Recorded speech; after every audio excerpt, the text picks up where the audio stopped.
हाँ, तो मेरे प्यारे लॉलीपॉप कैसे हो आप? और मैं सोचता हूँ कि आपकी पढ़ाई एकदम ठीक ही चल रही होगी।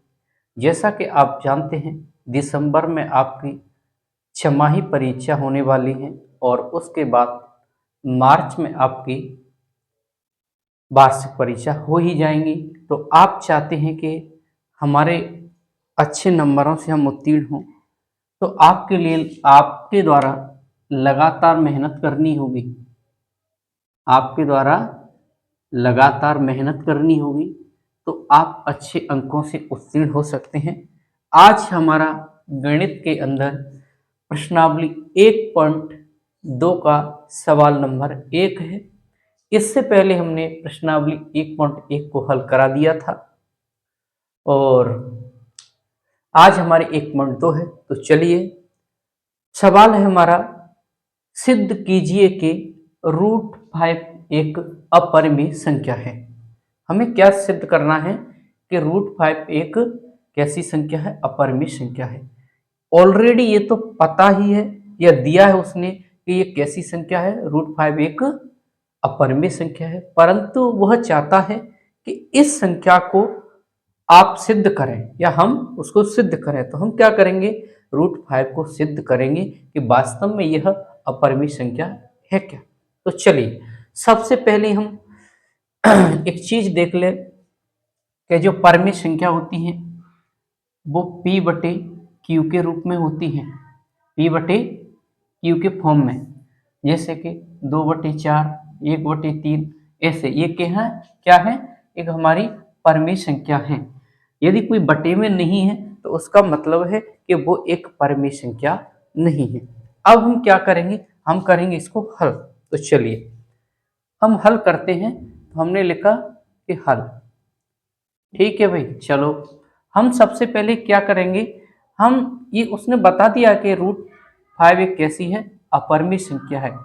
ऐसे सवालों में हम क्या करते हैं सिद्ध करने वालों में, कि हम मान लेते हैं √5 एक कैसी संख्या है? परिमेय संख्या। उल्टा मान के चलते हैं। यहाँ अपरिमेय है तो वहां पर हम मानेंगे क्या? यह एक परिमेय संख्या है, तभी तो पता चलेगा कि ये परिमेय है या अपरिमेय है। तो यहाँ हम क्या मानेंगे? कल्पना किया कि कल्पना किया कि अब भाई कल्पना तुम दिल पे मत ले लेना है, कल्पना के लिए नहीं है, हमने माना। ये वाला है वो कल्पना। कल्पना किया कि √5 एक कैसी संख्या है? एक परिमेय संख्या है। कैसी संख्या है? एक परिमेय संख्या है। ठीक है भैया, परिमेय संख्या है। तो परिमेय संख्या है तो हम कैसे लिखेंगे परिमेय संख्याओं को? तो चलो, √5 एक कैसी संख्या है? तो परिमेय संख्या है, बराबर P बटे क्यू। क्योंकि परिमेय संख्या तो यही होती है। जब एक यह हमने क्या मानी? परिमेय संख्या मानी, तो इसका मतलब है ये संख्या कैसी होगी? ये संख्या P बटे क्यू के रूप में ही होगी। तो हमने मान लिया, इधर क्या मान लेंगे? एक। अब हम क्या करेंगे? इधर दोनों संख्याओं का आपस में कैंची गुणा करते हैं। तो √5 बटे √5 गुणा करेंगे तो क्यू, और इसका इधर करेंगे एक का, क्योंकि बराबर में इधर गुणा कर सकते हैं इधर कर सकते हैं, तो इधर आ जाएगा P। अब ये दोनों संख्या हमारी आ गई। अब क्या करेंगे? दोनों पक्षों का वर्ग करने पर, क्या करने पर? वर्ग करने पर। भाई करो वर्ग। यदि दोनों पे वर्ग करना है तो √5 बटे √5 इंटू क्यू स्क्वायर बराबर P वर्ग। ये हमने क्या कर लिया? दोनों पक्षों का वर्ग कर लिया। अब हम क्या करेंगे? इस वर्ग को खोलेंगे भाई। इसका मतलब क्या हुआ कि √5 इंटू क्यू दो बार है। इसका मतलब है कि P दो बार है। तो भाई कैसे? यहाँ समझ लो। तो √5 पे से ये हट जाएगा तो क्या हो जाएगा? 5 हो जाएगा, और क्यू पे स्क्वायर आ जाएगा बराबर P²। अब आप कहोगे कि सर ये तो मुझे समझ में नहीं आया कि आपने कैसे हटा दिया। अब मैं आपको इसको समझा देता हूँ। जैसे ये है √5 क्यू का होल स्क्वायर समझाने के लिए है ये एक्स्ट्रा, बराबर पी स्क्वायर। भाई इसका मतलब क्या है कि ये 2 बार खुलेगा, तो √5 क्यू इंटू √5 और क्यू बराबर क्या है, पी स्क्वायर है। अब आप मान लो गुणा में यदि आधार समान है तो घातें जुड़ जाती हैं। अब इधर है गुणा में और दोनों का आपस में गुणा भी कर सकते हैं, तो भाई करो। √5 और √5 कितनी होंगी, 5 5 का करेंगे, अंदर एक ही में हो जाएंगे, और ये क्या हो जाएंगी, क्यू इंटू क्यू बराबर पी स्क्वायर हो जाएंगे कि नहीं होंगे, क्योंकि इसका गुणा इससे कर लिया और इसका आपस में हो गया, और ये है इंटू में ही रखी हुई है, तो इसका क्या करेंगे अब, √5 25 हो गया, √25 हो गया, और इंटू में ये रखी हैं तो क्या आ जाएगी, गुणा में यदि आधार समान है तो घातें जुड़ जाती हैं, घात इन पर एक एक है, यदि नहीं होता है उस पर एक ही होता है, तो दोनों घातें जुड़ के 2 हो गई, तो ये आ गया बराबर पी स्क्वायर हो गया। भाई इसका वर्गमूल क्या होगा, 5 होगा कि नहीं होगा, तो 5 बाहर निकल आई, और क्यू स्क्वायर बराबर पी स्क्वायर हो जाएगा। ऐसा है, ऐसा हमने ये डायरेक्ट कर लिया है, हमें पता है यदि ये 2 हैं, 1 है, तो ये √5 से √5 बाहर निकल आएगी और क्यू स्क्वायर हो जाएगा, पी स्क्वायर हो जाएगा। ये समझाने के लिए मैंने बताया किस प्रकार से हमने इसको हल किया है। आप इसको चाहे तो लिख भी सकते हैं। अब इसके बाद मैं इसको मिटा देता हूँ। अब क्या करना है, क्योंकि हम तो यहाँ पर चलना है। अब ये क्या बन गया हमारा, समीकरण 1 बन गया। भाई कैसे बना देखते हैं, समीकरण क्या दे लेंगे हम इसको 1। अब देखो यहाँ पर क्या है, इसको हम देखेंगे कि यदि ये क्यू स्क्वायर बराबर पी बटे कितना हो जाएगा, 5 हो जाएगा। इसका मतलब ये है कि पी स्क्वायर कितने से विभाजित है, 5 से, मतलब 5 का भाग जा रहा है किसमें, पी स्क्वायर में। तो यहाँ पर क्या लिखेंगे, यहाँ पर क्या लिखेंगे, यहाँ पर पी स्क्वायर 5 से विभाजित है, क्या है, विभाजित है। ऐसा हम मान के चल रहे हैं कि भैया ये क्या है, इससे 5 से पी स्क्वायर विभाजित है, तो पी भी तो हो सकता है भाई, पी स्क्वायर नहीं लगाएं तो पी भी 5 से विभाजित होगा कि नहीं होगा, विभाजित होगा। कितने से होगा, किससे होगा भाई, जब पी स्क्वायर 5 से विभाजित है तो पी भी 5 से विभाजित हो सकता है, क्योंकि स्क्वायर ही तो हटाना है। उसके बाद क्या लिखेंगे, अगला समीकरण ये हो गया। अब हम क्या करेंगे, अब हमें अभी क्या निकला है, मान के चलो हमने अभी पी स्क्वायर कितने से विभाजित है, 5 से विभाजित, इसका मतलब अभी क्यू का है ये मान। अब देखेंगे हम क्या, इधर लाके P बराबर यहाँ पर मानते हैं P बराबर 5, रूट में कितना है, 5 है, रूट में कितना है, तो 5m, क्या माना हमने, माना P बराबर 5m, हमने क्या मान लिया, 5m है। क्यों मानते हैं, अब चाहो तो आप P बराबर 5m, यदि यहाँ पर √7 होता तो वहां पर P बराबर 7m मान लेते। यदि यहाँ 3 होता तो यहाँ पर हम 3 मान लेते, इसलिए ये हमने यहाँ पर माना है। अब P का मान हम क्या करेंगे, P का मान समीकरण 1 के अंदर रख देंगे, तो P का मान समीकरण 1 में रखने पर, कहाँ पर रखने पर, 1 में रखने पर, भाई रखो। अब P का मान रखना है कौन से समीकरण, इसमें, तो 5 आ गया। अब Q का मान क्या है, Q का तो है ही नहीं, तो Q स्क्वायर बराबर क्या है, P का मान यहाँ से 5, लेकिन स्क्वायर लगा हुआ है तो 5m स्क्वायर लगा लेंगे। भाई इसको हल करो, 5Q स्क्वायर बराबर 25 और m स्क्वायर आ गया। अब भाई 5 से 5 बार 25 कट गया, और तो Q स्क्वायर बराबर कितना आ जाएगा, 5m स्क्वायर। अब देखो आप, अब यहां से क्या हो रहा है, इसको दे लो समीकरण नंबर 2, अब आप देख रहे होंगे कि भैया एम स्क्वायर का मान निकालेंगे तो क्यू स्क्वायर बटे 5 आ जाएगा। इसका मतलब क्या है कि इस 5 से क्यू विभाजित हो रहा है कि नहीं हो रहा है। यहां पर अब क्या लिखेंगे, यहां पर क्यू स्क्वायर, यहां पर क्यू स्क्वायर कितने से, 5 से विभाजित है, कितने से विभाजित,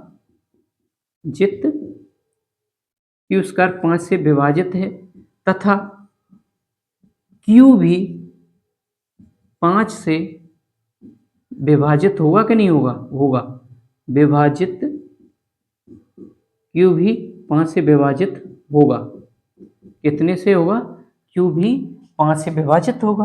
अब देखो हमने एक चीज यहाँ पर लिखी नहीं परंतु हमें लिखना चाहिए। अब मैं यहाँ पर लिखता हूँ, कुछ छूट गया है मेरे से, छूट ये कंडीशन गई जो परिमेय संख्या की कंडीशन क्या होती है, यानी कि यहाँ की जो कंडीशन होती है क्यू बराबर 0 नहीं होता है, मतलब किसी भी कंडीशन में क्यू का मान 0 नहीं आना चाहिए।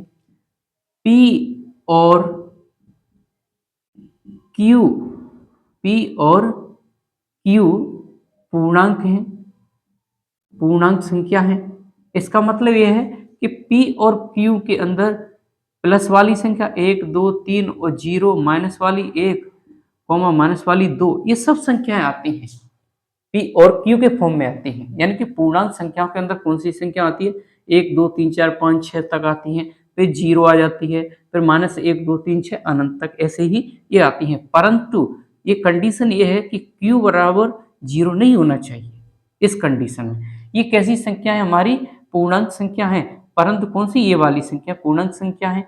परंतु P बटे Q यदि वो परमेय संख्या है तो कैसे फॉर्म में होंगी, ऐसे फॉर्म में होंगी। उसके बाद P और अगला इसको मिटा दूं क्योंकि पूर्णांक संख्या देखी थी, P और Q कैसी होंगी, P और Q सह अभाज्य संख्याएं होंगी, संख्याएं हैं। कैसी है, P और Q सह अभाज्य संख्या है। सह अभाज्य का मैंने क्या मतलब है, यहाँ पर ये मतलब है कि यहाँ पर जो HCF बराबर 1 होगा। इसका मतलब ये है कि P बटे Q दोनों का यदि हम HCF निकालें, दोनों संख्याओं का P और Q का, तो उसका जो HCF होगा वो हमेशा एक ही आएगा, तभी वह संख्या परमेय संख्या होगी, अन्यथा वह परमेय संख्या नहीं होगी। कोई भी परमेय संख्या कब होगी, जब P बटे Q, P और Q जो संख्या है वो सह अभाज्य संख्या है। परंतु वो सब अभाज्य संख्या की कंडीशन क्या है कि उन दोनों संख्याओं का हम HCF निकालें तो वह HCF कितना आना चाहिए, एक आना चाहिए। जैसे P का मान ले लो, यहाँ से 2 है, कितना है, 2 है, और Q का मान क्या ले लो, वही 3 है। ये कैसी है, एक परमेय संख्या है। कैसे, 2 का HCF निकालो भाई, 2 के गुणनखंड क्या होंगे, 2 इंटू 1, 3 के गुणनखंड 3 इंटू 1 होंगे। इसका मतलब है HCF कैसे निकालते हैं, दोनों में कॉमन होती है, वो HCF हो जाता है। तो इन दोनों संख्याओं का HCF क्या हुआ, HCF 1 हुआ, क्योंकि इनमें कॉमन क्या मिल रही है, तो 1। यदि ऐसी कंडीशन है तो इसका मतलब है कि वह संख्या कैसी होगी, परमेय संख्या होगी। तो इनके HCF कितना आना चाहिए, 1। अब चलो, अब भाई P बटे Q यानी कि Q बटे 5, Q स्क्वायर बटे 5, यानी Q स्क्वायर कितने से विभाजित है, 5 से विभाजित है। और मानो कि जब Q स्क्वायर विभाजित है तो Q भी 5 से ही विभाजित होगा। अब भाई Q और यहाँ के 5 का इधर देख लो, इधर P स्क्वायर कितने से विभाजित था, 5, तो इन दोनों का P और Q का मान कितना होगा, 5 5 होगा।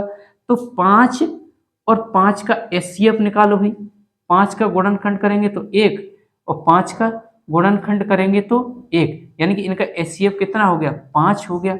इनका HCF कितना हो गया, 5 हो गया।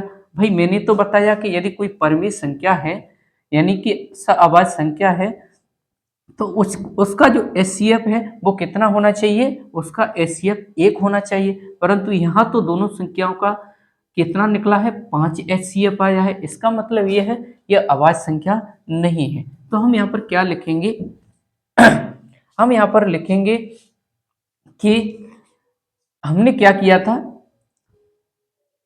P और Q, एक मिनट रुको, P और Q यहां पर ये लिखेंगे कि दोनों संख्याओं का, दोनों संख्याएं, दोनों संख्या कौन सी, P और Q, 5, दोनों संख्याओं का HCF, HCF कितना बराबर नहीं है, कितने के, 1 के बराबर। इसीलिए चूंकि,